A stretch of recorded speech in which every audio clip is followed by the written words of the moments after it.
قرآن مجید کی ایک سورہ ہے سورہ اسراء، اور اس کی جو پہلی آیت ہے اس کے اندر اللہ پاک یروشلم کا ذکر کر رہا ہے، اور اللہ پاک یروشلم کے بارے میں فرما رہا ہے اس آیت کے اندر کہ پاک ذات ہے جو لے گیا اپنے بندے کو راتوں رات مسجد الحرام سے مسجد الاقصیٰ تک، جس کو گھیر رکھا ہے ہماری برکت نے تاکہ دکھلائیں اس کو کچھ اپنی قدرت کے نمونے، وہی ہے سننے والا دیکھنے والا۔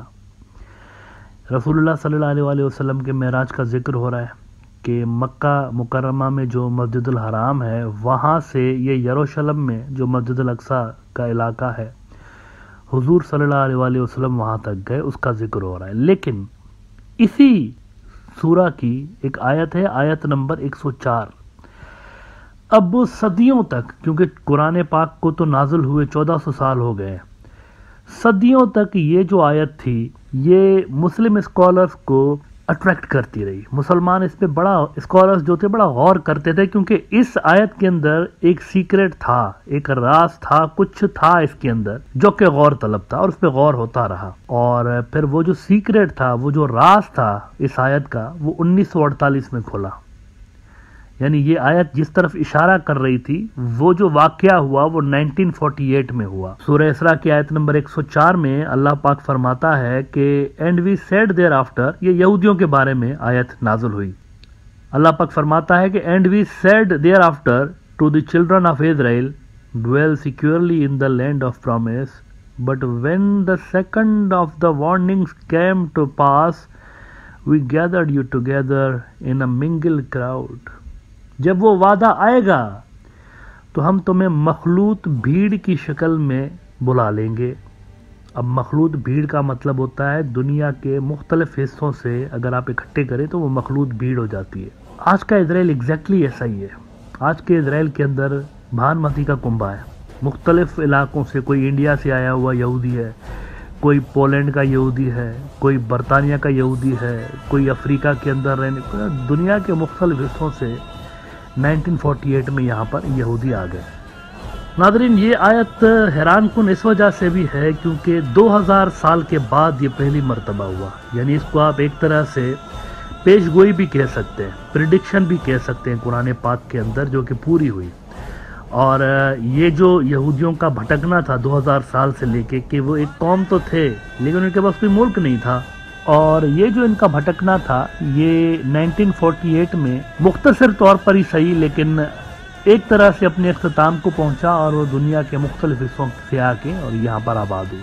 ناؤ یہ بات غور طلب ہے کہ 2 مرتبہ یہودی پہلے نکالے جا چکے ہیں ارض مقدسہ سے۔ اگر آپ ہزاروں سال کی ہسٹری دیکھتے ہیں تو 2 مرتبہ نکالے جاتے ہیں۔ آخری مرتبہ جو نکالے گئے تو ویسٹ والوں نے ان کو نکالا تھا۔ آج کا جو ویسٹ ہے، یورپ، اگر آپ دیکھیں تو اس وقت روم تھا، سلطنت روم کے جو ایک ملٹری کمانڈر یا بادشاہ سمجھ لیں، ٹائٹس نے ان کو نکالا تھا، اور تب سے لے کر یہ کبھی جمع نہیں ہوئے۔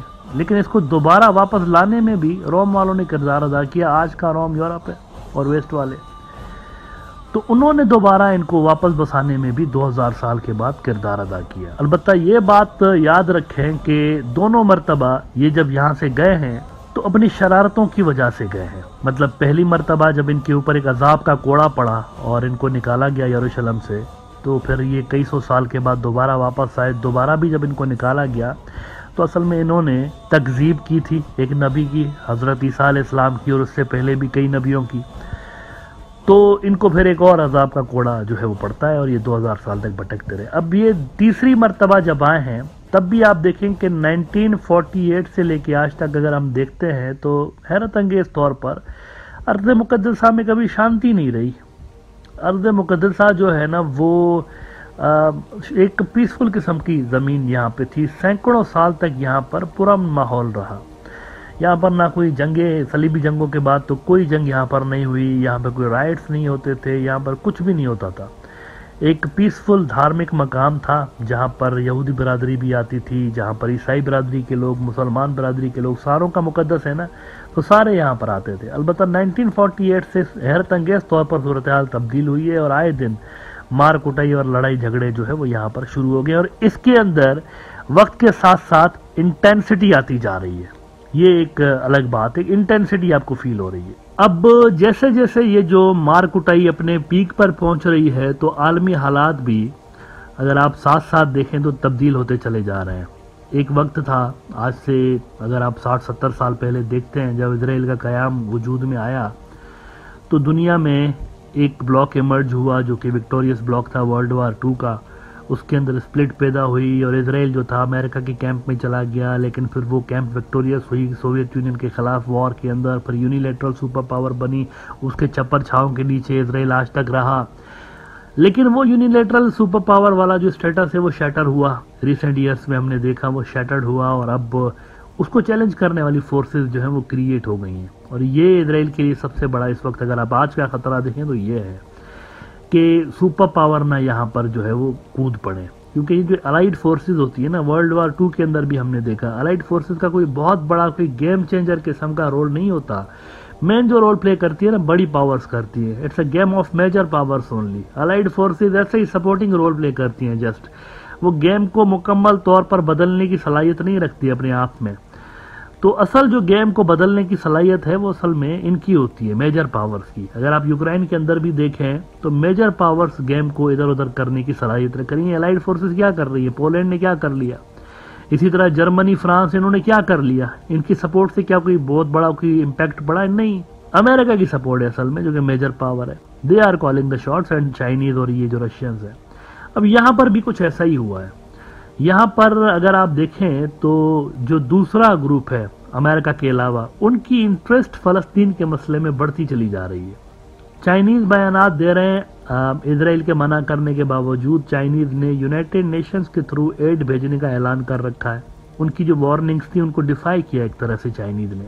لیکن جو پیوٹن ہے روسی صدر، ان کی سٹیٹمنٹس بڑی حیرت انگیز آ رہی ہیں. آج انہوں نے ایک بڑا سٹیٹمنٹ دیا ہے. انہوں نے کہا ہے اسرائیلیوں کو کہ آپ جو کچھ بھی کر رہے ہیں نا یہ لینن گارڈ کی سیج کے جیسا ہے، ایسا مت کریں، یہ ان ایکسیپٹیبل ہے. رشینز نے کہا یہ ان ایکسیپٹیبل ہے، یہ جو غزہ کی بلاکیڈ ہے this is unacceptable. U S news report کر رہا ہے کہ پیورن says calls for Leningrad style siege of Gaza unacceptable. اچھا لینن گارڈ کیا ہے؟ لینن گارڈ سوویت یونین کا شہر تھا. یہ جو شہر تھا 1921 میں غالباً یا 1924 میں لینن کے مرنے کے بعد اس شہر کا نام لینن گارڈ رکھ دیا گیا، جس کا لٹرل مطلب ہے لینن کا شہر. اور اس کا نام پھر 1991 تک لینن گارڈ ہی رہا. 1991 میں سوویت یونین کے کولیپس کے بعد اس کا نام بدل دیا گیا تھا، اور آج دنیا اس کو سینٹ پیٹرز برگ کے نام سے یاد کرتی ہے. رشیا کا بہت امپورٹنٹ شہر. جرمن اور فن لینڈ کی فورسز نے ورلڈ وار 2 کے دوران 900 دنوں تک لینن گارڈ کا گھیراؤ کیا تھا. اس کی سپلائی لائن ایسے ہی کاٹ دی تھی. 8 لاکھ لوگ بھوک سے مر گئے تھے لینن گارڈ کے اندر اس زمانے میں، اور 900 دنوں تک یہ بیٹھے رہے وہاں لینن گارڈ کے اندر. اور انہوں نے جو حملہ کیا تھا اس کے اوپر وہ اس وجہ سے کیا تھا کہ 10% جو انڈسٹریل آؤٹ پٹ تھا سوویت یونین کا وہ یہاں سے آتا تھا لینن گارڈ سے. تو یہ بڑا امپورٹنٹ شہر تھا. ان کو چوٹ پہنچانے کے لیے انہوں نے یہ حرکت کی تھی. 8 لاکھ لوگ مارے گئے بھوک کی وجہ سے. تو پیورن کو وہ میموریز سوویت یونین والی، انہوں نے کہا یہ ہمارے ساتھ ہوا ہے اور ہم جانتے ہیں یہ کتنا پینفل ہے، یہ ایکسیپٹیبل نہیں ہے، یہ نہیں ہونے دیں گے. تو ایک کڑواہٹ پیدا ہمیں ہوتی ہوئی نظر آ رہی ہے اسرائیل کے ریلیشنز میں اور رشینز اور چائنیز کے ریلیشنز میں اس مدعے کو لے کے کم سے کم. اور اگر یہ سچویشن ایسکلیٹ ہوتی ہے تو یہ اسرائیل کے فیوچر کے لیے میرے خیال سے ایک بہت بڑا کوسچن مارک ہو سکتا ہے. اس کی وجہ یہ ہے اب تک یہ عالمی سطح پر ان چیلنجڈ رہے ہیں، یعنی اب تک یہ جس سپر پاور کے ساتھ رہے امریکہ، اس کا پلڑا بھاری ہی رہا ہے.